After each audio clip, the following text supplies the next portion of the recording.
Well, hello, everybody. It's Michelle Gardner-Ince here, aka GI. And oh my God, are we in for a treat this evening?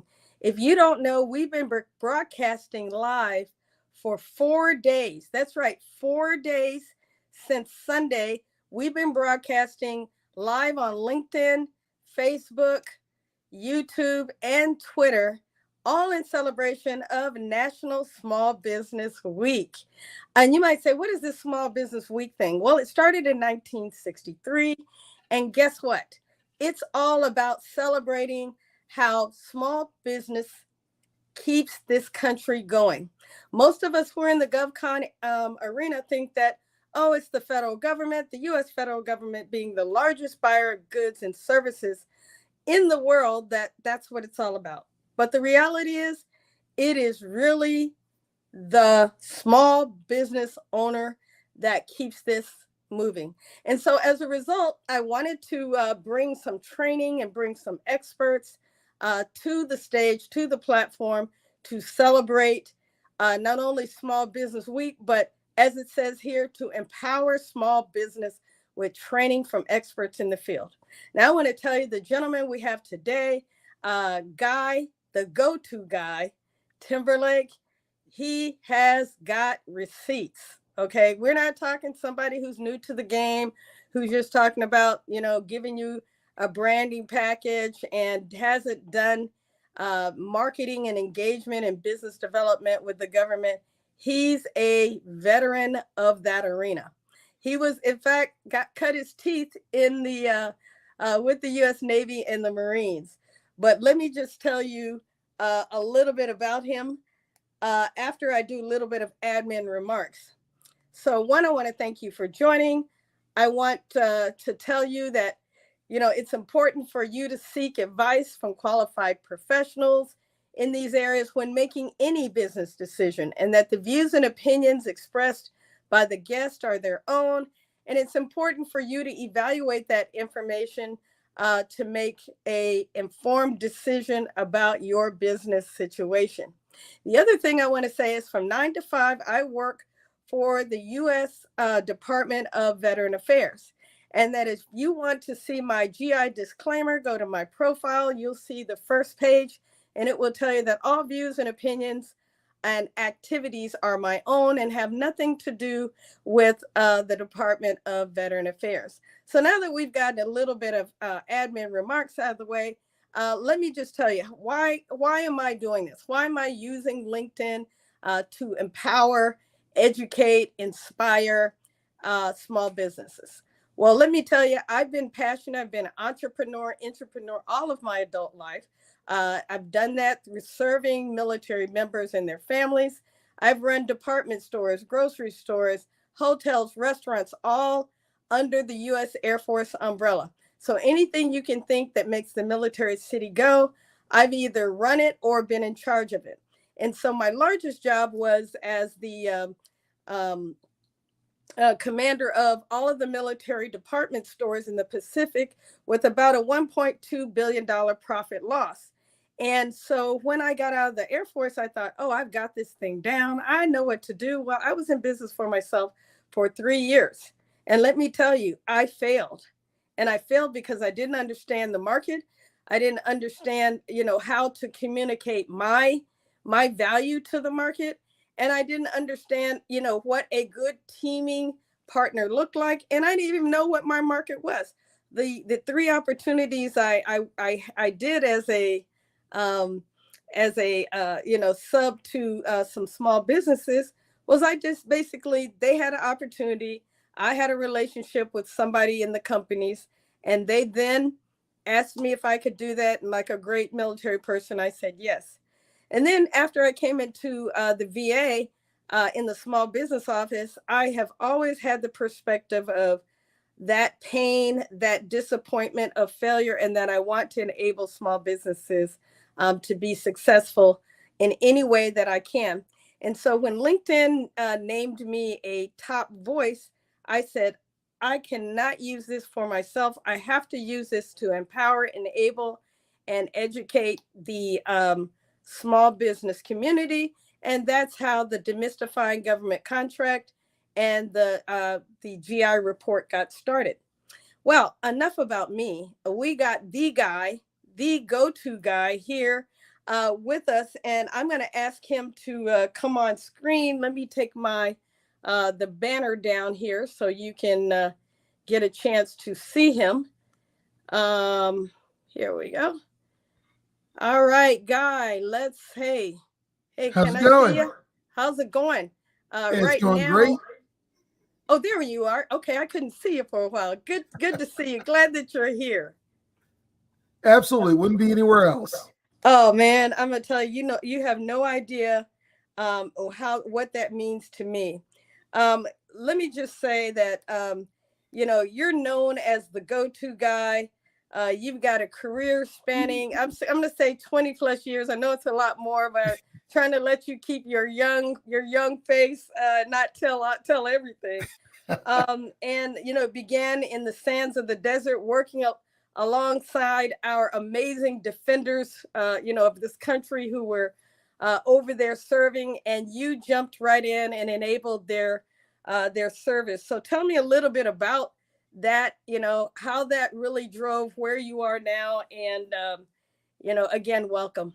No, thank you, GI. So one, it's great to see you again. And look, we just had a chance to hang out, together at another Yes, conference recently. So we're gonna just keep this going for a while, just kind of get love it. together, have a little fun. But so let me offer this. I'm gonna let everyone know just, maybe not how old I am, but how old I am in federal contracting. Um, I started in federal contracting before the internet was a thing. Wow. Um, there were so many things that we have now that didn't exist back then. But the year, quite honestly, was 1988. And although I didn't have to deploy into the sandbox like our men and women in the military, the equipment that my company built did. And we used to have motorized pallets, from C-130s in our warehouse with sand in there from Iraq. And so Wow. that was as close as I got. But the work I did starting in 88, I worked for a small company in Maryland, Columbia, Maryland, that was a contractor to the U.S. intelligence community. And that's where I spent my first 6 years working on equipment, manufacturing equipment that was used by the military, by intelligence operations, for data collection, for communications, things of that nature. And that's where I kind of, made my bones, if you will, in federal contracting. And the most difficult part of federal contracting that you can go into is the intelligence community. And so Absolutely. that's where I got my start. But it's been 35 years, and one of the things that I tell people is my entire career in federal contracting has been either working for or leading a small business Wow. the entire time. So I've never worked for one of the bigs or even a mid tier. Every company I worked with was a small business of some type. My role after working in operations was BD capture. That was my expertise. And I had a lot of fun doing that, made a lot of great relationships. And it led me to, later in life, 2004, my wife and I decided to start the American Small Business Coalition, and we just celebrated 20 years. Uh, Congratulations, by the way. thank you. And so we have a lot of fun running the ASBC. We're a team of four, and everything we do is about empowering people and small businesses to be able to thrive and succeed in federal contracting. Well, with your tremendous experience, Guy, tell me, one of the struggles, because I consider to have a decent pulse on small businesses and CEO challenges, right? Because I'm always listening, right? And one of the things I hear over and over again, even with companies in the growth stage, I mean, in the million and above, is, man, I can't find a good BD person. Sure. These people want the big titles, but they don't know how to deliver. What 3 points of advice would you give to a CEO to, recommend that they look for or seek out in a potential business development person. And all BD people are not created equal. I do know Absolutely that. not. I do know that. Absolutely. No, and so, wow, let me think. So 3 points. I mean, one of the first things I would say is understand what business development is. And, a lot of people have this understanding of business development that truly only represents one small part of the entire life cycle of business development. And so, the life cycle is called business development life cycle, but a lot of folks are focused in on the one small piece called BD, which Mhm. is what most people see on TV as the guy or woman in the dressed to the nines, out at a bar, the golf course, glad handing and so forth, and that's literally the smallest part Wow. of business development. And so I would say number one, understand what it is, understand where strategy comes into play, understand where market research comes into play, the marketing piece, the capture piece, all of those things are part of the BD life cycle. So understand what it is. You don't need to be an expert in it. You don't need to even be really proficient in it, but you need to understand enough about it in order to bring somebody aboard to do a certain job for you. So the second thing that I would say is business development. Everyone's going to have a different need based on who they are. Everyone in a company literally is going to have a role in growth. That's how we talk about it. Growth I love that. is what this is all about. And Yes. so there are people who will contribute to business development who will never see a customer. There are people who contribute to it that will never write a proposal. And so you need to think about what aspects of it you need in your company right then and then going forward. The question we get asked all the time that's really hard to answer is, who should my first hire be? And Right. a lot of times I will tell them probably not BD. Maybe if you're the CEO, hire either an assistant or a second in command, and then go from there, because the owner is almost always, in most instances, going to be billable and going to be the chief BD person in the company. And so they need to at least understand what needs to be done to keep the wheels on, to keep, the opportunities and the relationships and the revenues coming in. And so number two, again, would be honestly focusing on how to bring somebody on board. And again, I've got a friend, Diane Menser, who talks about second in command all the time. And that's a great conversation that a lot of people need to hear. Well, So I may have to have her on. yeah, So she's pretty great. The first one, if you would repeat, I had to unplug an external monitor. Somebody was saying there's feedback, so I want to make sure people get these points. Got it. I think it's feedback on my side, not on your side. Okay, no, I just heard it kind of cleaned up a minute ago, so Okay. it does If you sound go better. over those 3 points, the Sure. importance of hiring the right business development professional, right? It may Yeah. not be a BD person. I'll put it that way. Yeah. So the first one is just understand what BD is and understand it for where you are, what your needs are at that time. So those are the first two. And again, business development is the same. There's a model, there's a system in place, but everyone's going to have different needs based on where they are in the evolution and growth of their company. And so start with understanding what BD is, the BD life cycle. Two, understand where you are. What do you need to be able to create growth for your company? And then the third one really is, think about who you need to hire. And again, business development is not always the person with the title and I'll say the second coming type resume. A lot of times it is a generalist or a lesser experienced person that's going to come in and become your little intelligence organization in your company, collecting that information and creating the information that you will use as an executive or owner to make decisions about what to look at and what to pursue right now. I love that. And one of the things that I love about what you're saying is everybody is part of growth, right? And I call it everybody needs to have opportunity identification in their job description, and Sure. especially those who are on site, right? Who are sitting with the client, butts in seats. Because I tell people that intel, if you teach them how to recognize opportunity, to listen, and they know enough about what you do, they will bring you opportunities, especially if you incentivize them, right? And it doesn't have to be a large amount of money, but it just has to be something that will incentivize them to begin to hear and look for opportunities in a different way. What do Well, you think about that? no, so we actually teach this during our boot camp program. So you're spot on.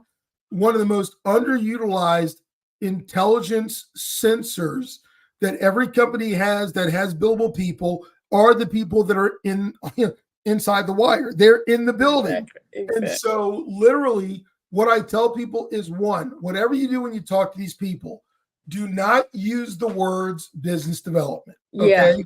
Yeah. Unless you want to see them on the floor in a fetal position, losing their minds. So what you do is you talk about growth. Yeah. And what you do then is with that person that you bring on, whether it's a second in command or that analyst, what you do is you have them identify the projects and the programs associated with the customer that they're serving, so that, like you said, they know what to listen for. They know if it's a certain company over there, hey, by the way, this company is also in the room. I think they're on a related contract. Or here's the person, or I know theirs is going to be ending. We should go talk to the core or the requirements owner and figure out how do we make a move on that. And so, no, that is one of the most underutilized resources. We've actually seen an uptick in our boot camp program the last 4 years, where we've had companies send people. We had 6 from one company about a year ago. Wow. None of them were BD. Wow. They were all portfolio leads, client engagement, those kind of folks. Some of them were billable, and we literally were teaching them the things that they could do from their purview to contribute to growth for their company. Powerful. I hope you CEOs are listening. That was a gold brick right there. So I know we got into that, but I just couldn't let that pass by, because that was too good. And I knew you would unpack it, and there would be a pot of gold at the end of at the end. So thank you for that. Absolutely. So one of the things that I noticed is you are passionate about helping companies make money.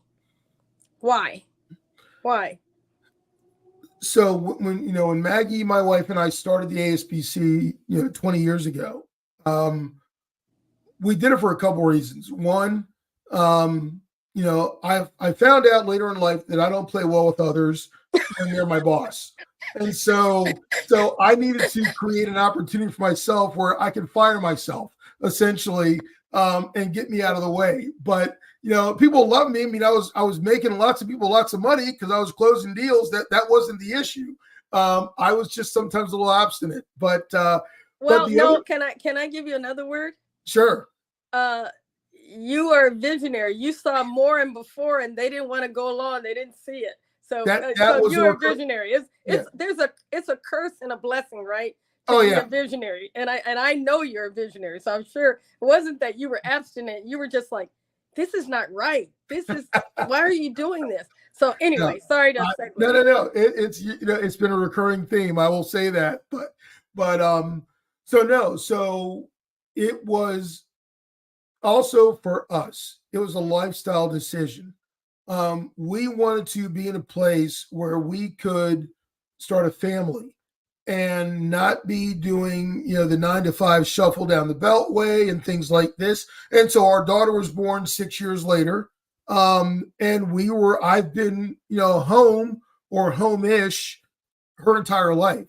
She has never known what I knew growing up, where both my parents were professionals. My dad was a Fed. My mom was a school teacher. They're out of the house in the morning. I'm cooking breakfast for my kid brothers, making dinner when we get home. She's never really had to know that. And so that was a choice that we made. And it continues into the folks that work for us now.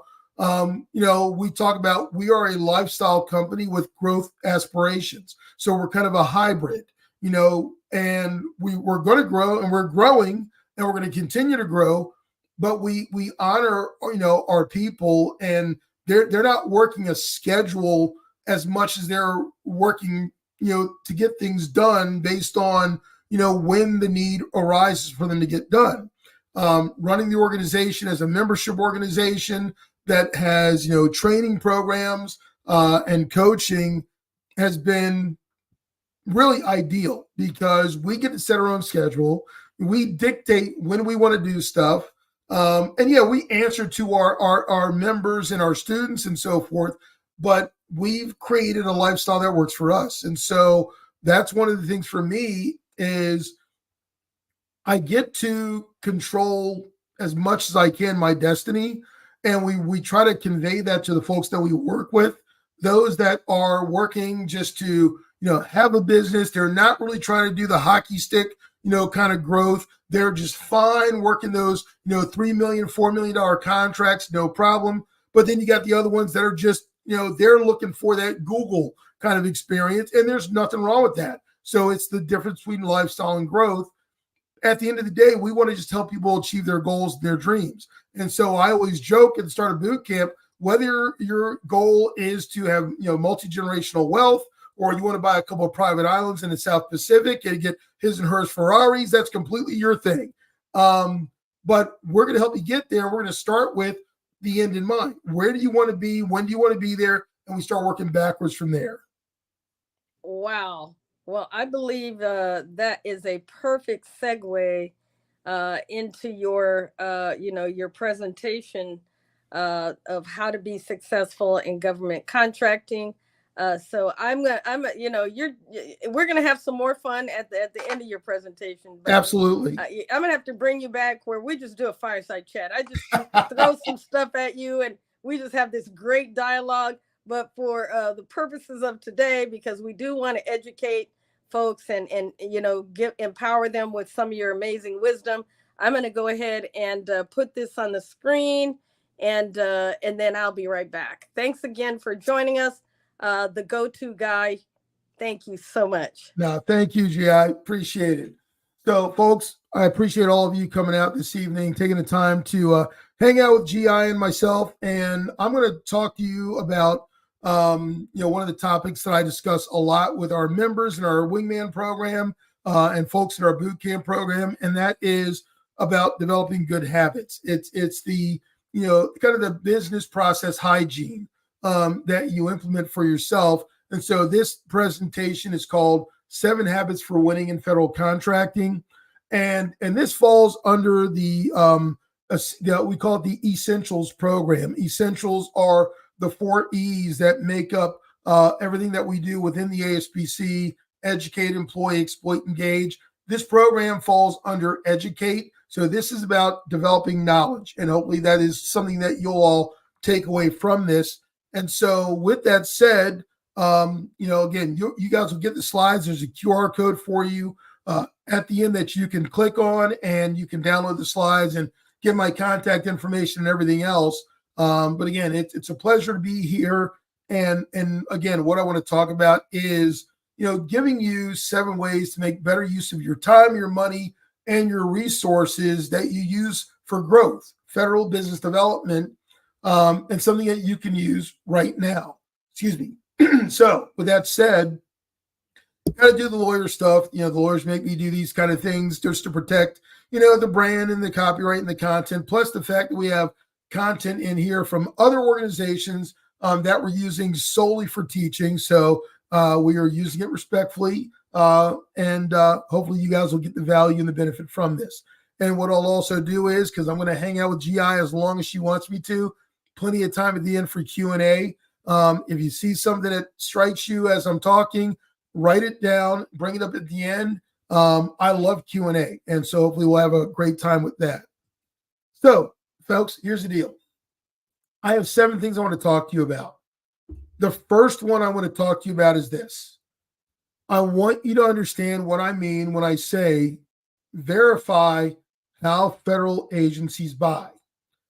I'm not talking about set-asides. I'm not talking about sole source.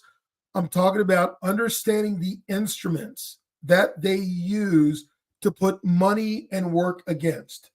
And so there are two categories that come into play that you need to be aware of. Again, you don't need to be expert. That's my job on these kind of things, but you need to at least have conversational understanding. So the first category is called an IDV, or indefinite delivery vehicle. The other one is called an award. Now, under IDV, you'll see terms that look like this: BOAs, BPAs, the Federal Supply Schedule, GRAC, GWACs, and IDCs. Now, under the awards, you'll see items that look like these: BPA calls, delivery orders, definitive contracts, and purchase orders. Now, I am huge. I love context. And so I'm going to give you lots of context in the course of this conversation. And so to give you context initially, let's start with this. This is what the government spent last fiscal year. 2023 ended in September 30th of last year. And this is not only what they spent, but how they spent it. And so when you think about what I shared in the previous slide about IDVs, these are those same terms I just showed you a second ago, and these are the dollars associated with them. Now, if you take a look, you'll notice that these don't really account for a whole lot of money. I mean, there's 12 million and 120 million under BOA and BPA. We get to 2 million under GWACs, and then 13.7 billion under IDCs. And then you get nothing under FSS, excuse me, the Federal Supply Schedule. So, sorry guys, allergies right now, I apologize. So here's the deal. The reason that you don't see a lot of money here is because when the government is using an IDV, generally speaking, the way that they get work and money onto these contract vehicles is by using an award. And so that looks like this. So now all of a sudden what you're looking at is $426 billion. So more than half of everything that's on the screen right now. And these are the orders. When you hear the term task order and delivery order, this is what they're talking about. This is how the government gets work on those contract vehicles. Now, I just showed you a little bit more than half of the overall spend, but let's talk about the rest of it. So these are two of the 4 awards I showed you on the previous slides. That means there's 2 left. And what's unique about those 2 is that they don't need a contract vehicle to exist. There's no IDV associated with these 2. These are what are known as standalone awards. And so they account for basically $320 billion. It's a big chunk of money out of $760 billion. A lot of people don't really know that these dollars exist. They think the government spends everything on a contract vehicle. Well, I'm showing you that's not the case. And so something to keep in mind, it's about verifying how your customers buy your product or your service from you and others. So the summary here is simply this: understand what the award instruments are and which ones the prospects and customers you are pursuing are actually using. If you hear someone say, hey, it's got to be on a GSA schedule, and you go back and do that same search I just showed you in FPDS or USA Spending, you can quickly determine if that's a true statement or not. Understanding the award instruments will add rigor to your pipeline process. And if you've never heard the term rumant before, that's rumor intelligence. It helps you validate rumant received not only from agencies, but from other vendors about how those organizations are buying. So, habit number 2, lead with solutions, not small business designations. This is the big one. GI and I were just in Richmond, Virginia last week at a conference, and I showed part of this presentation there. And got to this point, and I'm going to tell you, there were a number of govies sitting in the front row who were nodding their head as I went through this section. So here's the deal. Leading with your small business status is a learned behavior. Let's unlearn it.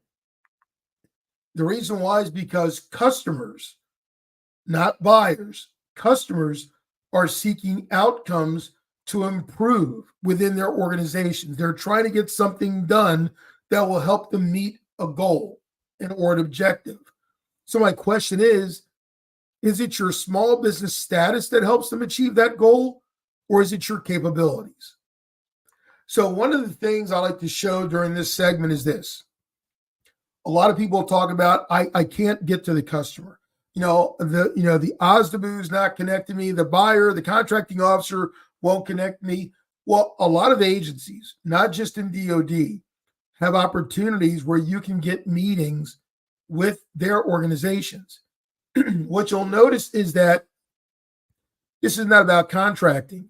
If you look in that red box, what they're asking you for right there, and this is what the U.S. Army, by the way, organization called PEOEIS, Program Executive Office, Enterprise Information Systems. And what they're asking is, which headquarters or project management office do you want to meet with? And if you click on it, what you'll see are different organizations like PEOEIS headquarters, Army Data and Analytics Platforms, Defense Integrated Business Systems, and so forth. So if you are an IT company, data sciences, analytics, all those things, you're probably dancing a jig right about now. And so not only do they ask you for that, then they say, let's talk about which product management, product director, or product lead office do you want to meet with? So now they're going to drill down. And if you're paying attention to the terms in here, what you're seeing are the names of programs. Army Contract Writing Systems. That's literally the system they use to process your contracts and feed information to the federal procurement data system. You've got Army Ignited, you've got Foreign Military Sales, Global Combat Support Systems. There's a whole litany of program and product offices down there for you to choose from. If you're doing your homework, you probably already know the name, or at least close to it, of a type of organization or program that you're interested in. And this is literally your opportunity to get FaceTime with this organization beyond the contracting office and the OSDBU. So with that said, the summary here is, if you lead with your socioeconomic designations, it will usually result in a very short meeting, especially if you're speaking to someone that is a customer. The example is a core, contracting officer's representative, a program manager, or an end user. And I'm going to just offer this up. I've been doing this now for over 3 decades. Every customer that I ever engaged with talked to me about what I did. They talked about my offerings. None of them ever asked me about my small business status. And again, I've only worked for small business or led small business since I got into the business in the late 80s. So anyone here that knows me or has seen me present before knows I love to talk about low-hanging fruit. This is the opportunity that a lot of folks overlook because they think that everything in government is a very long, arduous process, and it's always $1 billion. But there's a lot of money spent that gets to be $1 billion that doesn't start at $1 billion. So let's enjoy some low-hanging fruit. And we're going to start talking about a micro purchase. Now, if you've ever seen or heard of my friend William Randolph, who runs Micro Market, you need to go check him out. One, he's awesome and brilliant, but his product, Micro Market, is amazing because he basically is creating a platform for buyers in government to find you and work with you at the micro purchase level. So what is a micro purchase? It's a purchase made by a person in government that is that has one, a smart pay purchase card. That's the first condition. And two, they've taken the micro purchase training. Now, just to give you a context on it, there's 1 million cardholders out there in government, and the smallest segment of them are contracting officers. But there's 1 million people out there that effectively can do micro purchases with you. And what can they buy? They can buy anything that their agency has approved, products or services, and they can do it up to $10,000 per contract action. Now, they might be doing 50 a day, but each one is up to 10K, unless they are a contracting officer. Then they can go higher than that. And this is where we start talking about simplified acquisitions. My personal favorite low-hanging fruit. Why is that? Because when these were born in the early 90s, I was only a few years into my career of selling to the government. So I was here before simplified acquisitions. So what are these? They're different than micro purchases because they start where micro purchases leave off. These are buys made by a contracting officer. And what can they buy? Commercial goods and services, construction, and R&D. Now, the general SAT, simplified acquisition threshold, is between $10,000 and $250,000. However, there's a little exception. At FAR subpart 13.5, don't judge me for being a geek. Yes, I know these things. That allows the government to go up to $7.5 million, and they do often. In fact, during the pandemic, that exception got used a lot. The beautiful thing about simplified acquisitions is that those buys in the threshold of 10K to 250K are reserved. They're set aside for small business concerns. The government effectively has to go to small business first, and literally the exception is that they can make an award to an other than small business. Now, to give you an idea what a micro purchase looks like from a year-over-year spend, take a look at this. Now, this is a list from GSA's Smart Pay website where they break down spending by agency based on the dollars spent under the micro purchase threshold. So there's $13.2 billion right there. Think about it. With the exception of the VA non-prime vendor, that's about $4 billion. That was all spent $10,000 or less at a time. If you look to the right, it says spend greater than MPT. A lot of people don't know that can happen. There's another $11 billion where the government sent you a purchase order for $20,000 and decided to pay for it with their purchase card. All right, that's a real thing. So, but we're focused on the 13.2 right now. Then when we add on the spending under simplified acquisitions, that's the stuff above 10K, you basically end up with $40 billion in spending between micro purchases and simplified acquisitions. Now, not all of this is on a purchase card. Some of it's just a contract. But the beautiful thing here under simplified acquisitions, more than 70% of what the government spends here does not go to a contract vehicle. It goes to a contract, definitive contract, or purchase order. So get to know the low-hanging fruit. I have a lot of companies that we work with that win these.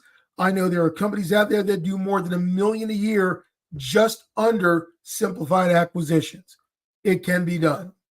The summaries here are this. Both of these purchasing methods are meant to save time and money for both government and industry. They are both widely used. More agencies use them than don't use them. And when it comes down to goods and services purchased under simplified acquisition, starting 3 years ago for the first time, more services than goods were purchased under simplified acquisitions. And again, they both represent a lower risk procurement for government and for industry. So that's low-hanging fruit. Now let's talk about buyers and customers. If nobody has ever distinguished for you the difference, I'll take credit for being that guy, pun intended. Here's the deal. Our industry And industry literally does not place enough emphasis on the activities that occur at government agencies that are outside of the role of the contracting officer. We are literally typecast to only go look for contracting officers. And when that happens, here's what gets missed. You don't find out about requirements. You only find out about opportunities. You understand what I'm saying? An opportunity is when it's already been typed up into a Form 9 for the Air Force or some other kind of requisition, and the contracting office is in motion doing their thing to execute a purchase. What happens before it gets to contracting? So the visibility that we're missing out on into the requirements owners and the program managers is not timely or simply not happening. So understand, federal purchasing is based on really these four things. And there's more to it than that. It's very sophisticated, but this is the nutshell. It starts with these things. There's a need. Somebody has a need, and that need has been approved. And there's a program manager or a requirements owner or an end user out there that has a need. And they also have budget. Maybe not them directly, but someone that they work with that has the authority that controls the money they spend for their needs. And then the authority to actually fund and submit a requisition. So these are all the things that happen outside the purview of a contracting officer. This is where the contracting officers have jurisdiction. They're the only ones in government above the micro purchase threshold that can issue a contract. That's it. So when you think about it, and you go into things like definitions in the FAR, Federal Acquisition Regulations, contracting, right? The part that a lot of folks are focused on means purchasing, renting, leasing, or otherwise obtaining supplies or services from non-federal sources. Now, here's the deal. They make every decision associated with that except what's going to get purchased. All right, not their job. So when you think about it, there's another term out there. It's called acquisition. Acquisition is bigger than contracting. In fact, contracting is part of acquisition. And so acquisition is how the government basically determines how they're going to acquire something. It may be something that they make. It may be something that they borrow. It may be something that they buy. And when they need to buy it, then they go to contracting. But there's a lot of work that goes into acquisition that is not tied to a contracting officer. And so the visualization I'll share with you is this. This is part of a graphic from Defense Acquisition University. That is the, basically buyer university for the federal government on the DoD side. They and FAI now have an MOU, so they play nice with each other. But here's the deal. Think about how this looks. You see step one there, form the team. Well, that's really not the first thing that happens. That's the first thing that happens when someone makes a decision to buy something or to try to buy something. What actually starts is back here at the requirement level. They've identified a need back here before they've ever put anything in motion to go towards an acquisition. So then when you think about it, when they actually get a requisition submitted to contracting, again, based on the methodology they use, that happens in step 4. This is basically where the contracting authority begins. Prior to that, they're called an advisor, right? Then the other part is this. All these people right here, they're not contracting officers, but they're customers or they're tied to the customer. So when you think about project managers, they work for the program office, not the contracting office. Stakeholders, users, contracting officer representative, and then program executive offices. All right, these are all the entities that you need to think about becoming familiar with so that you can get ahead of opportunities by knowing about, if not engaging with, customers versus buyers. So again, the summary here, it's only the contracting officer that can contractually bind the U.S. government above $10,000. And their determinations, it's not what is purchased, it's how it's going to be purchased. If you want to really get ahead of opportunities, you have to be able to see your customers and their requirements, and then also be seen by your customers and those requirement owners. That's how you get that early competitive advantage, information advantage, all the above. All right, gang, let's talk about programs. All right, I want you to get with the program. This is important. Here's why. A program is a directed, funded effort that provides a new, an improved, or a continuing material, equipment, weapon, information system, or service capability in response to an approved need. All those things right there underlined. If they're not there, there's not going to be a program. All right, it has to be in response to an approved need, directed and funded. Now, what does that mean? I'm a DoD intel guy, so it's easier for me to go in and talk about weapon systems. All right, so when you think about the F-35 and the Osprey and the the Predators and the Reapers and all those things, those designations, MQ-9, FA-18, which was, by the way, one of my first big contracts, B-21, those are all the program designations, the IDs of those specific platforms. So if I go look at UH-60, it means I'm talking about the Black Hawk. And in this document that I downloaded off the internet, because everything on the internet's true, right? In this case, it is, because it came from the government. The UH-60 is a twin-engine, single-rotor, four-bladed utility helicopter that carries a crew of 4 and a combat-equipped squad of 11, or all these things. Well, here's the deal. What people don't get to see, if you don't understand the methodology of programs and projects, is you don't get to see all of the information that says there are variants. For example, we see the UH-60, M, the HH-60M, the UH-60M, which is the medical evacuation mission equipment package. You've got the Marine version, you've got the Air Force version, you got the Coast Guard version, you got the DHS version. All right. And so which one are you selling into? And so that's the kind of information you get by understanding programs. Now, if nobody here is doing weapon systems this week, that's okay. We can talk IT also. If I go to the itdashboard.gov, I can look at investments. That's the government name for a program. An investment is something they're going to spend money, time, and resources on. In this case, we're talking about the Healthcare Integrated General Ledger Accounting System at CMS, also known as HighGlass. This has been going on for years and years. And what's beautiful here is I can see a description of that investment that gives me a lot of information at a glance, so I can quickly determine as a business leader, do I have a play here?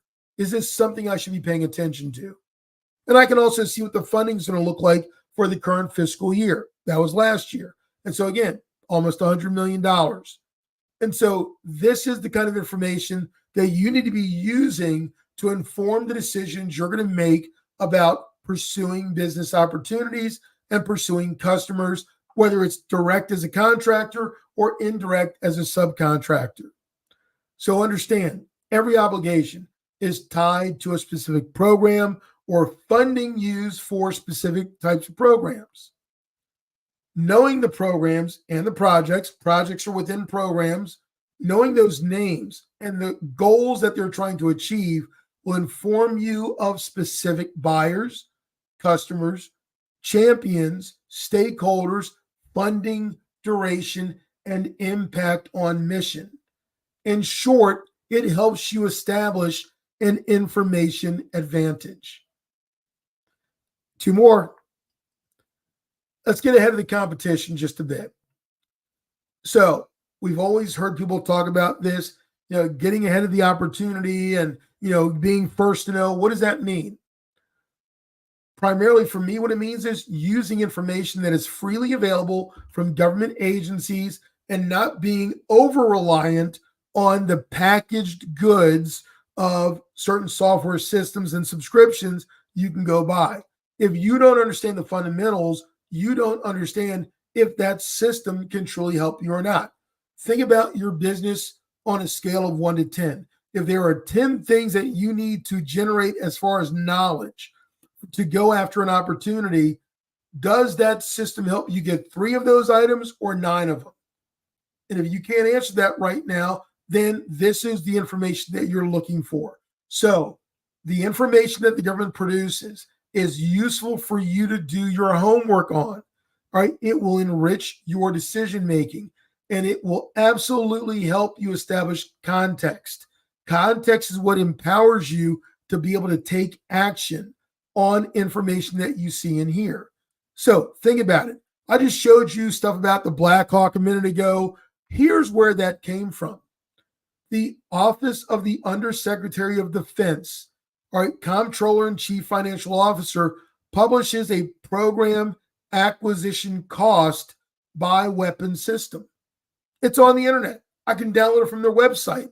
It's a budget justification. It basically qualifies and quantifies how the agency is going to use the money, why they need the amount of money they're asking for, and what they're going to be using it for in the coming fiscal year. So there's one. Here's the other one. Performance plans. Gang, this is so cool. We didn't have this stuff when I was you guys. All right, so you guys are lucky. This is literally the government telling you what strategies they're going to employ to achieve specific goals using the money requested in their budget request and justification. And so when you look at the information here, they're telling you about all their goals. They're giving you a breakdown of the things they're trying to achieve, and you can drill down into them in these documents and become really, really smart about why they're doing it, who's doing it, and when they're going to do it. Then we go look at the budget in brief. This is awesome too. These are usually very, very visual documents, lots of information that literally, you can't really get anywhere else. And take a look what you're seeing. This is DHS, all right? And they're talking about, a DOD drawdown, 332.4 million, 283 FTEs. And it tells you below that supports the drawdown of DOD capabilities along the southwest border. Funding will support their integrated surveillance towers, common operating picture, and hiring of additional personnel to lower reliance on DOD. So $332 million for the fiscal year, 283 FTEs. That is full-time equivalents. That could be effectively contractors, bodies that you are putting on site in support of the southwest border. All right. So here's the other part. They talked about the integrated surveillance towers. That's another 174 million underneath that. And then you got the personnel hiring, 92 million. So they're going to bring on 100 new Border Patrol agents. All right. 175 Border Patrol processing coordinators, 24 additional Border Patrol mission support staff. How many of them are contractors? Okay. Versus govies. So again, this information is just, you can't beat it. Agencies are trying to achieve positive outcomes to incremental and long-term agency and government-wide goals. That's why this is why we are here. And if it wasn't for that, they wouldn't need us.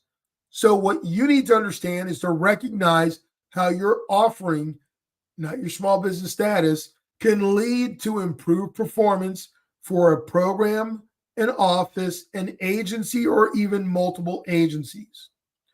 Understand their strategies to develop your approach to addressing their challenges. Gang, I'm saving my favorite one for last. You ready for this? So I'm assuming you've all heard of NAICS codes.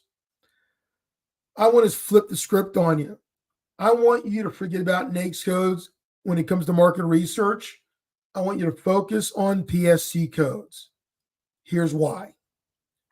In federal contracting, the U.S. government uses lots of different types of classification codes to describe a lot of things that they do.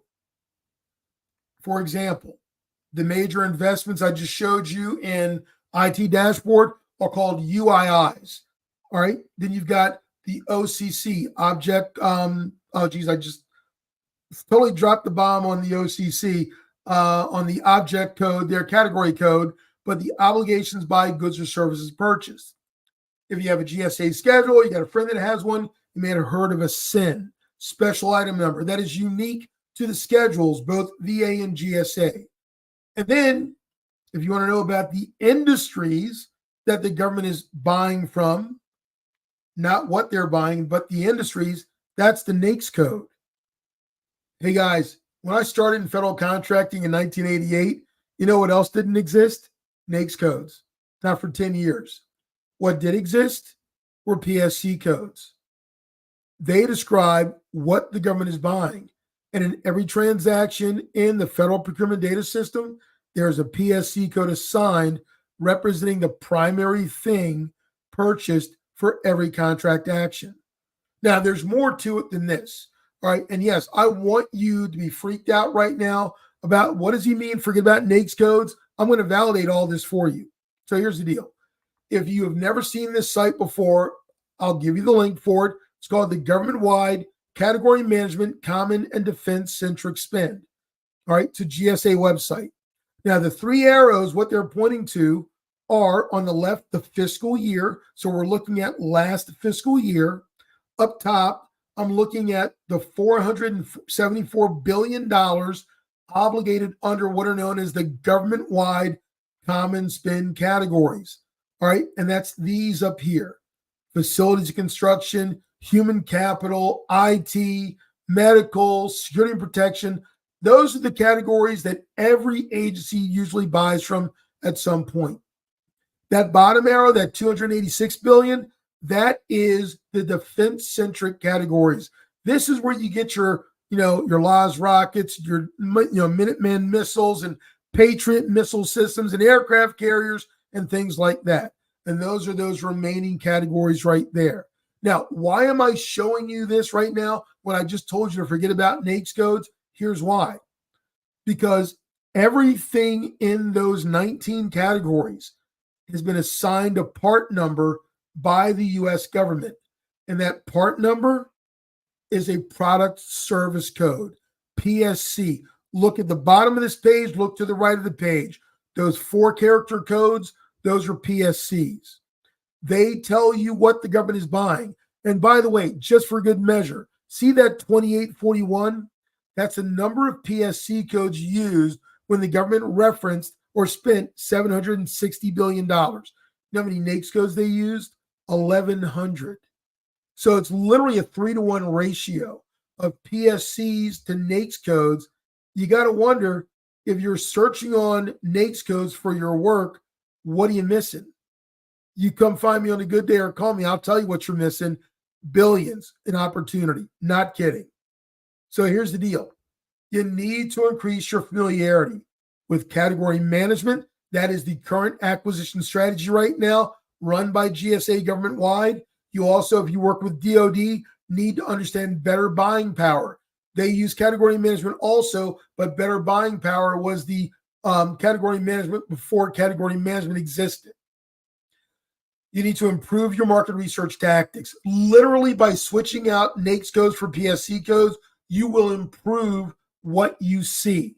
You will see more opportunities within target customers and prospects. And you will be able to detect trends in how agencies reference what you sell. There won't be one PSC code that represents what you do. Depends on who you're working with. It may be 6 different ones. So gang, that is the information I have got for you. Understand what I'm telling you right now. I gave you 7 tips, 7 habits. Pick one right now. Start using it. Pursue it. Ask me questions about it. You will see changes today as soon as you start using it. So that's what I've got for you. I also have a little QR code here. if you would like a copy of my slides, like a discount on our upcoming programs, like to join our mailing list, you can click the QR code and it will get you set up. You'll get a nice message from us acknowledging it. And GI, that's what I got for you. Wow. I'm just saying, I'm going to leave the QR code up there for a minute. And then let me see if I can do this. There we go. And get both of us up there. But I'm just saying, every time I hear you speak, I'm excited because I'm like, oh, I don't know that. Or I know that, but I don't know that much. Right. And so, I think one of the things you do in a very, I call it like the tough teacher way, right? is that you are challenging us to do better, be better, learn more. And as I told somebody, I said, the challenges at the startup are the larger challenges in the growth stage, and you never stop building business. You never stop. And for many people that may have a 10-year contract, right, they what I've seen is they're like, well, I don't understand, I can't do this. And I'm like, the customer 10 years ago is different than the customer now. It may be a different strategy, how they're going to buy that thing. You've kept them happy for 10 years, but now they're looking for something different. They buy that thing different. And so you've got to engage different, and you have to have a whole new, business strategy. And so, I mean, these 7 things, actions, disciplines, just give people almost like a basket full of, gold to pick one. Somebody said, can you make this available afterwards? I came on about 4 minutes ago. Absolutely, Stephen. You're not going to miss out. You see the QR code there, the go-to guy. He's generously going to make these slides available. He's going to hang around for Q&A. The video will be live on my profile. I'll tag, Guy is tagged in that. I want to encourage everybody to follow him, engage him, subscribe to his newsletter, everything that he has, man. I'm just telling you. And let me just ask you, why are you so generous with your knowledge? Where does that, there are gatekeepers there. What you gave us today, some people would make people pay a lot of money for what you gave today, and they don't even have the receipts, right? I'm big on receipts. And the reason I'm big on receipts is because when I was in business, I spent a lot of money on stuff I didn't even know what I was buying, in hopes that it was a fast, get me there. Right. And I wasn't even ready to execute, even if it was good stuff, right? So, tell me, where does that generosity come? And if you've got questions, let's come on and get those up here. Yeah, honestly, my family.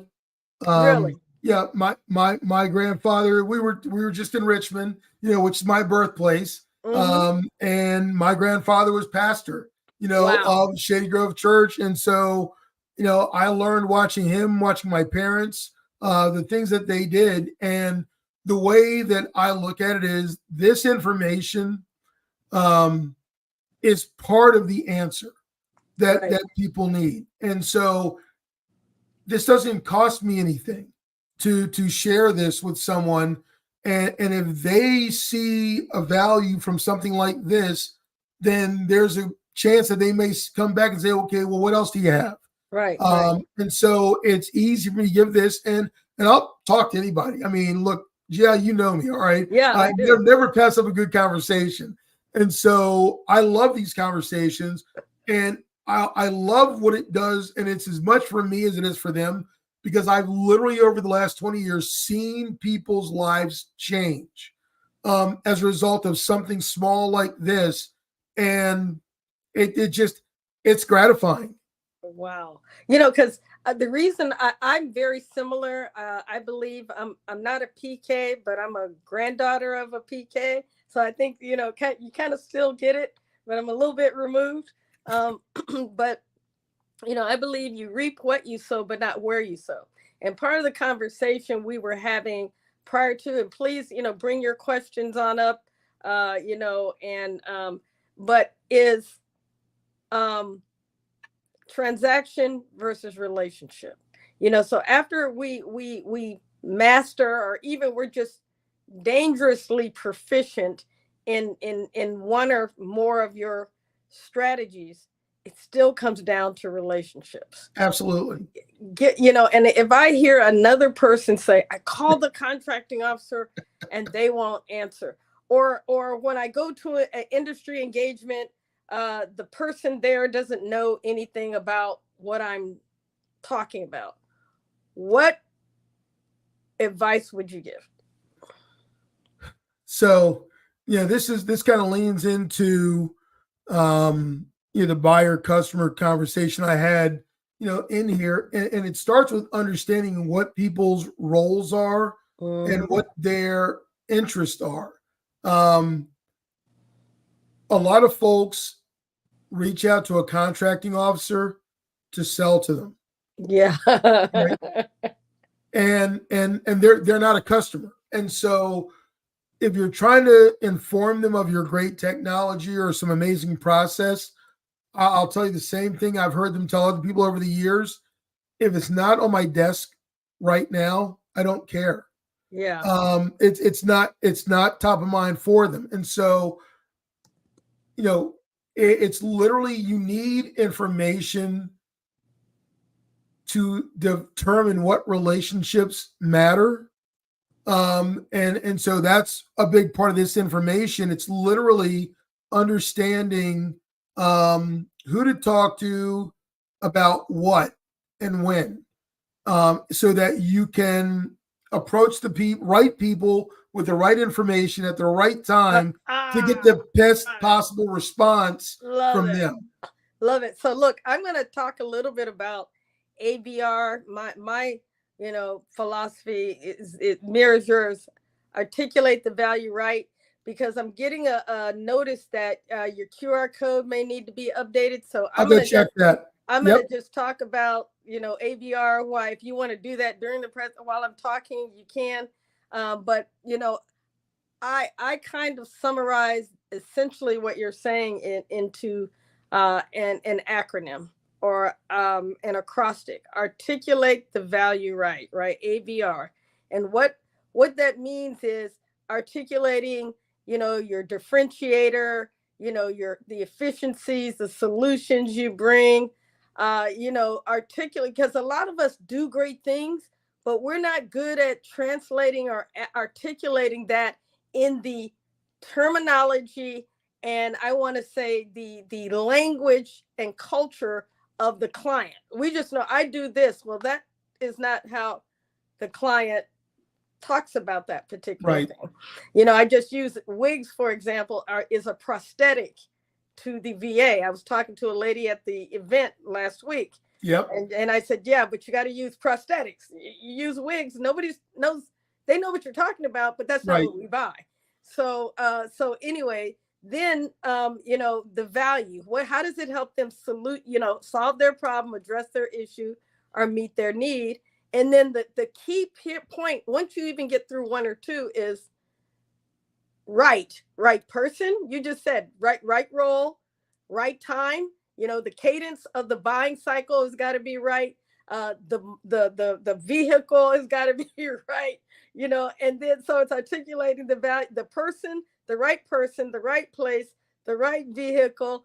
And oh, by the way, then you got to be where they are, right? So sometimes we buy regionally, sometimes we buy locally, sometimes it's bought, enterprise wide. Sometimes, like you said, it might be bought 10 years, 5 years. But we have to know that when we're having the conversations, because as much as small business professionals want to help, they are not your BD person. I want to say that again. Correct. They're not your BD person. People try to sell me, and I'm like, why are you trying to sell me? I don't have any contracts. I don't have access to even any procurement information. So why are you trying to? I'm a door opener. Right. That's really what it's about. Well, I think one of the things in GI, I think we had this conversation about a year ago too. One of the things that I try to help people do is check their dependency on who they need to talk to. And so why are you going to go talk to the OSDB or OSBP? What is it you want to get from them? Have you ever asked them if that's something they can help you with? And you do that with everyone. And if you understand, again, what their interest is, what their role is, what are the kind of answers they might be able to provide. And if you don't know, ask them. Ask them. Start there. I know. So true. I was telling somebody, I was kind of doing a strategy session with somebody earlier today, and I said, when you are blessed, and I keep saying this, to get time with a government person, because everybody doesn't get that time. So when you get it, maximize it. And I think, William said it, don't date. You're not trying to get married on the first, meeting. But then the other thing is, never leave a conversation with a federal person without asking these 3 or 4 questions. Is there anything else I should know? Is there anything else I should do? Yeah. Then is there anybody else I should know? I mean, that if the answer is they give you, information I should know, something I should do, is there any person I should know? And then the last question is, will you introduce me to that person? So if you have made enough of an impression that that person thinks you're a solution to their problem, they might not be the decision maker, but they'll help you get closer to that person if you have done your homework, right? So, and there you go. Do your homework. All right. That's the key right there. And, a lot of people hear this and they roll their eyes. No, we don't want to do homework. What are you talking about, guy? But what it really comes down to is be prepared. Yeah. Right. Yeah, absolutely. Be respectful of your own time and the other person's time. So be prepared, do the due diligence, get the information you need to maximize that opportunity. Phone call, Zoom, in-person meeting. And I'm going to tell you, just when I learned that, probably about 8 years into my career, it just literally changed everything. Wow. And what does when you, I know now you are more, your heart is to help, CEOs and businesses be successful. So you're not necessarily in the BD game, but when you were, what was the conversation like? And what was the percentage of talking about your solution and hearing more about their problems, for lack of better words? So I will say, anyone that knows me knows I can talk. There is no issue that I have with talking. When I was in that role, I listened a lot more than I spoke. And it was usually teeing up the conversation and then let them go. Ask a couple leading questions and let them go. Now, the other part for me was, and this was back in the day. I'm going to drop one more little secret on everyone too. Back in the day, when you would go visit someone in their office, what we would do is you walk in and our heads on a swivel.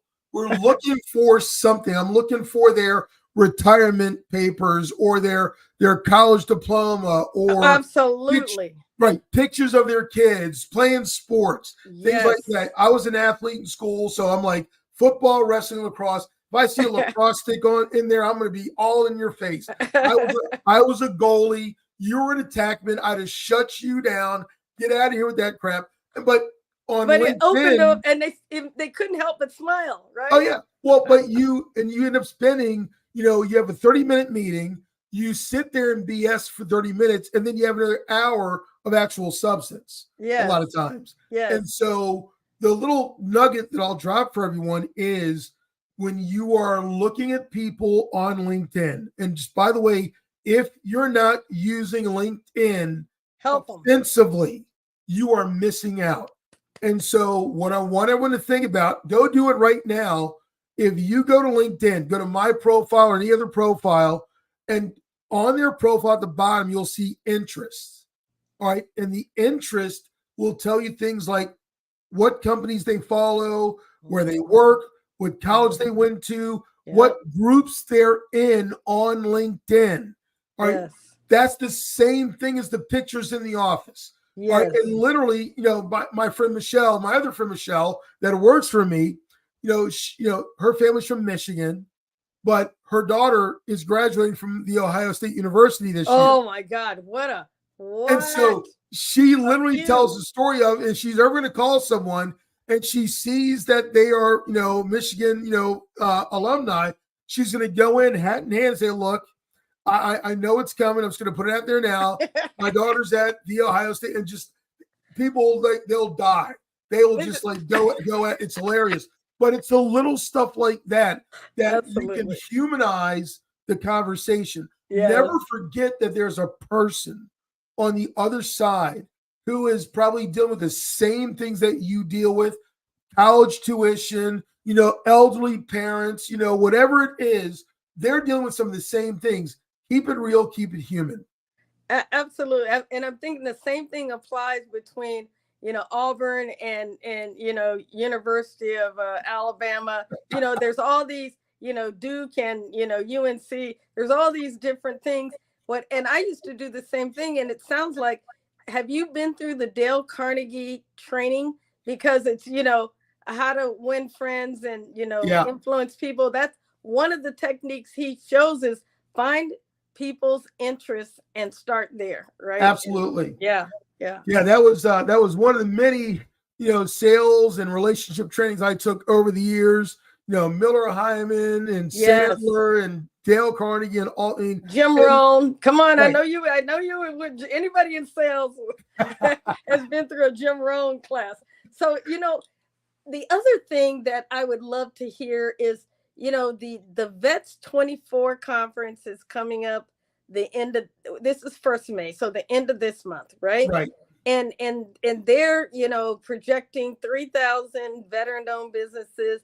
They got just an all-star bench of veteran VA and other agency leaders and decision makers.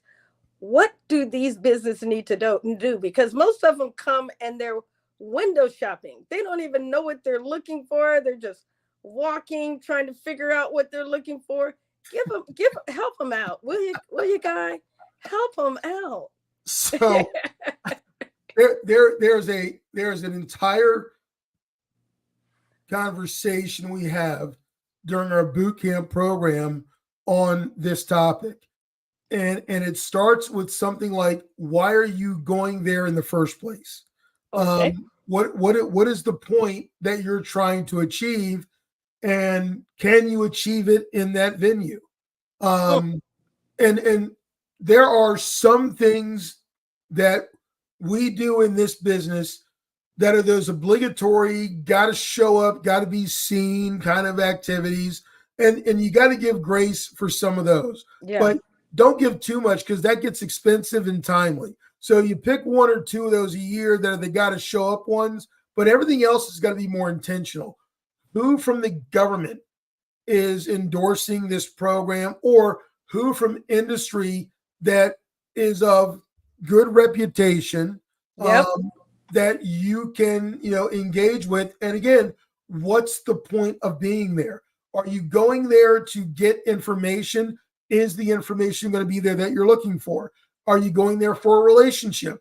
Are those organizations or people going to be there for you to meet with? I will tell you, one of the funniest things in the world, and it almost happened with you and I, is we're both here in the DC metro area, all right, and like our friend Dolores, but I had to go to Fort Knox to actually see Dolores and actually present with her, and then again in Richmond with you and Dolores, and it's kind of like, why can't we just go down the street? Okay, because we all live an hour apart at the most. Right. So life. It's called life. The business of life. It is. But no, and so more than anything else, you have to think about the time and money you're spending on doing certain things and what kind of a return are you Yes. going to be able to get for that investment that you're making? And then you talked about earlier, your time in the Air Force, and you had a $1 billion P&L. Let me tell you what, one of the first things, back to the BD people for a second. I tell every company right now, if you're going to bring somebody on board for like real live business development, all right, one of the easiest ways to kind of temper them and control what they do, give them a P&L. Yep. Okay. Because I'll tell you what, they got a budget they got to manage. Here's how much money you got. That includes your salary and your bonus and everything. Boom, manage it. It's amazing what they do when you put that kind of accountability on them. Absolutely. Because I said this, and it's probably not popular, but I've got an opinion, and I'm going to say it, and it's my platform. I said, if we learned to recognize opportunity when we're in the room, not just for ourselves, but for others, we would need less BD people. BD professionals would have different roles. They would be more into the data and the analysis. They wouldn't be so much into the door opening and the hand gliding and the whining and dining, because I got a friend that we have a network, we have a relationship. I'm going to call it similarly situated, right? Where we may be going after the same work, but together we're stronger, we're better, more competitive. And so, that's what I tell everybody. I have a dream, and my dream is that one day there's going to be an all-female veteran team that will win a $10 billion opportunity. And all they have to say is 2 letters, GI. That GI introduced us, right? GI, through GI, somebody else then now connect, and we are here, and we won, and we did this thing. And I don't need anything. I'm not talking about any kickbacks. Just the fact that we could build a community to help feed and empower each other with no strings attached. I mean, because if you build that and that trust, then what happens is, I may lead this effort this time, you're the sub. Next time you're the prime, and I'm the sub. And it just becomes this win-win environment. It might be as John Lennon said, I'm a dreamer, and I hope I'm not the only one. Yep, that's exactly right. And GI, it's going to happen. All right. You're going to make that happen. Oh, I love it. I love it. I love it. Tell me what else you have given us. We got a gold brick wall now that we're just, we got a whole stack of stuff that, are going to help, everybody who watches this, we have people watching, and people who are messaging me in the DMs. Is this going to be available? I'm like, yes. Because most people know I do LinkedIn audio. So it's like church. If you miss it, you miss it. Before internet, church before internet, you miss it. But I thought this session was too rich not to share with the world. We're at 7:24. I do want to respect your time. So we got about 6 minutes before we wrap up. Can you tell us some of the things you got going on? I'm going to take this down because hopefully people have gotten it so we can see a little bit better. So, what do you got going on? What are you working on? What's coming up? And how can people stay connected with you? And how can you help them? Yeah, from a connection standpoint, anyone who wants to reach out to me on LinkedIn, you're welcome to. I talk to everyone I connect to on LinkedIn. I don't just accept connections. I want to have a personal relationship, at least a conversation with you, so we understand kind of what's what and what's why we're doing this. And so that's just understand. If you send me an invite, I'm going to send you a note back. Let's schedule a quick call, and we'll take care of it from there. GI, like you, we got stuff going on all the time. We don't sit still. That's true. We have our business over breakfast meetings over in Tyson's that we do a couple times a month. I've got a couple new programs coming up called Getting Fed Live, which is actually a roundtable program I'm doing. I'll start doing that in the mornings. Probably one of the big ones is going to be on October 1st. So the start of the fiscal year, will be the fiscal year 2025 Insight Summit and New Year's Bash. And so that is a half-day conference starting at 1 p.m., ends with a crazy slamming party that evening. We do it in Hanover, Maryland, right by BWI, because we have people flying in from around the country.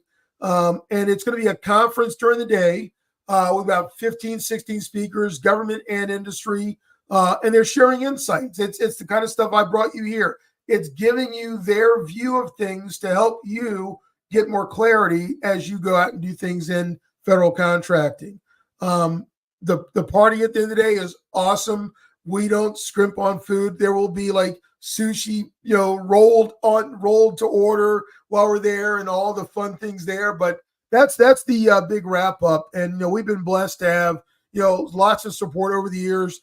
From the government. The Army, CISA, different parts of DHS, VA, and others. And so we always get a lot of support, and we're always excited about the exchange of information. And we know how to have a good time too. So tell us about your boot camp. It's so amazing. And I'm like, if this is not even the appetizer, this is like where your mom's cooking in the kitchen and she says, hey, do you want to taste a little bit of this cornbread? And you taste it, it's so buttery, and moist, and you can't wait to get the full piece of the cornbread. I'm from Georgia, so I just use the cornbread. But that's what today has been like. So what if they want the full cornbread, from you? How did they do that? What do you have to offer? So we have a program that we started 15 years ago called Ethical Stalking for Government Contractors Boot Camp. This program started off as a half-day program. It is now a one-year program. It's an initial 2-day workshop in person over in Hanover, Maryland, and then 12 months online in the alumni program. And the point of it is, more than anything, to give you clarity, to give you the knowledge you need to be able to run a growth activity in federal contracting. And so what I'll say to everyone is this, if, on a scale of 1 to 3, did you get a lot of value out of this? That's a 3. Some value out of this? That's a 2. Or no value out of this? That's a 1. And just type that in the chat. Let me know what you guys got.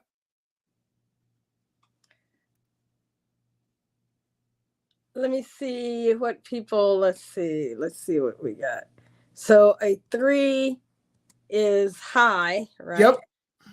And 1 is the lowest. Yep. Okay, we got 3s. 3, 3s. We got 3s coming in, and so also, if you gave it a 3 plus, somebody gave you a 3 wow. plus. Thank you. Appreciate that. If you got a 3, I want you to share this recording on your profile. This is about social capital.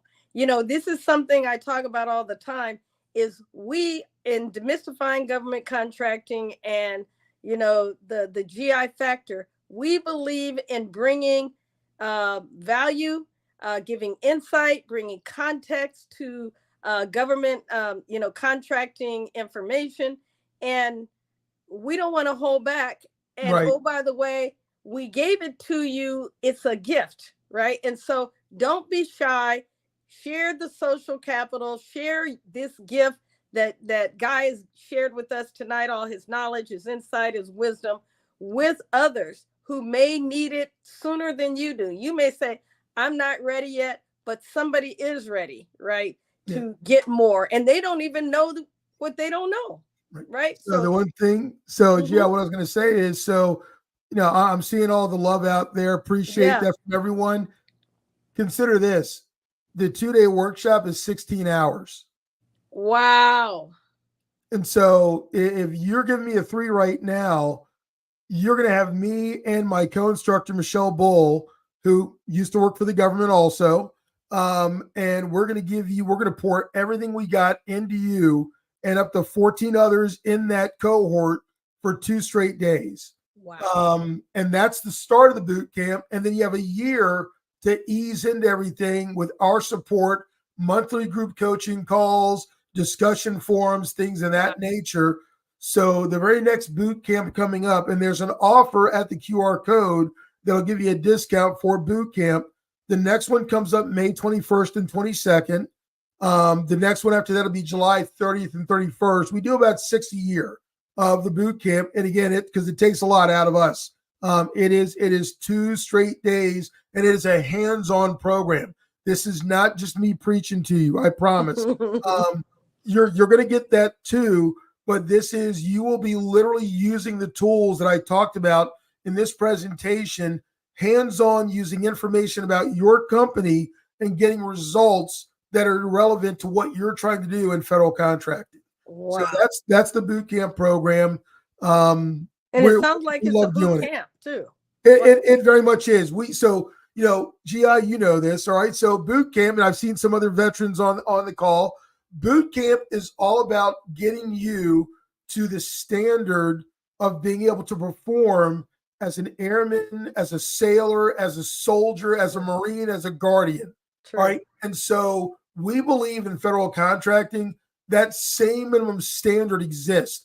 There is a minimum level of knowledge and skill that you need to be able to be effective in doing these things. And our goal is, and I'm going to let all you know right now, I might be nice right now, but we get in the boot camp room. I will be full on drill instructor. All right. I will be drill sergeant, but we are going to make sure that we get across. We want you to leave that room with at least 3 things that you can do right then that will make a difference in your business. And we tell most people, look, before lunch on day 1, you will already be changed. All right. Wow. What you understand about federal contracting, what you understand about the tactics you're using to grow will look fundamentally different before lunch on day 1. Wow. And all for the right reasons. Wow. What are y'all? I mean, that's just amazing. I mean, just Right. mind blowing. Have you had any federal people take the class? Because we actually had a version we did for a few years. We had requests from the government, so we created ethical stalking for federal agencies. I love it. And it was actually teaching them very much the same thing, teaching them how to do market research using tools like FPDS, but also being able to drill down and find companies and look at what the things that they were doing to align them to their needs. Wow. Yes. Well, I'm gonna say, I would love to learn, because I feel like, it's if you want to help somebody, you have to walk in their shoes as much as you can. And if you can't walk in their shoes, at least you can go to the other side of the table, right? And say, what is this like? How, when I go back on the other side of the table, can I make this, easier, better? And it's all around, Executive Order 13985, Section 7, which is equity in government contracting, removing barriers, removing biases. So, Guy, it's been a pleasure. Please say you're going to come back at least once I a will month come back and hang out with us. anytime. Oh my God, this has been a delight. Let me tell you, please don't keep this gift to yourself. Tonight has been tremendous. I want to say thank you again for everyone that tuned in, everybody that'll watch, afterwards, because this will stay, forever, because I'm not deleting it. And I do want to say that, we're going to be launching this kind of week, has kind of been the test week for the GI Factor. I'm calling it a podcast, but it's really going live, interviewing government innovators like Guy, and people who are inspirational, providing information all of those things. So that's why it's called the GI factor. Of course, my name is GI as well. Like you say, pun intended. But that's what it's all about. So if you know somebody, we're gonna have Guy back as often as he can. I'm crossing my fingers for monthly. But if you know somebody or you think you want to come on and share your story, share some insights, send me a DM. Follow Guy, subscribe to his newsletter. Check is free. I'm going to put this up here one more time for anybody who might, just want to zoom to the end of the session or might just see this. Come get the tremendous presentation that he gave. But I think it's worthy of watching the entire session, not just watching the slides, because you really won't get it. Really, I don't think. And I think that he's given us an amazing taste of the cornbread. Let's get the full slice. So thank you and good night. We will be, guess what? We're going to be back tomorrow.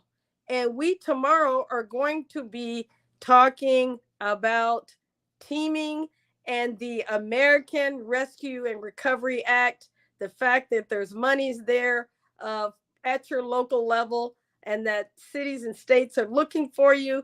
And so look out for that. And then on Friday, tomorrow's Friday. Is tomorrow Friday? What's today? Today's Wednesday. Today's Wednesday. Okay, so we got that on Thursday. Then on Friday, we're going to be talking about, tomorrow we're talking AI. Friday is teaming and the American Rescue Act. And then on Saturday, we're going to be talking with Lori Smith and I talking about building community within the small business arena for everyone to rise together, all boats rise together. So again, Guy, thank you so much. And to the rest of the folks, hey, watch the replay and we'll see you in the rest of the week. Thanks a lot, GI. All right. God bless you. I really, oh my God.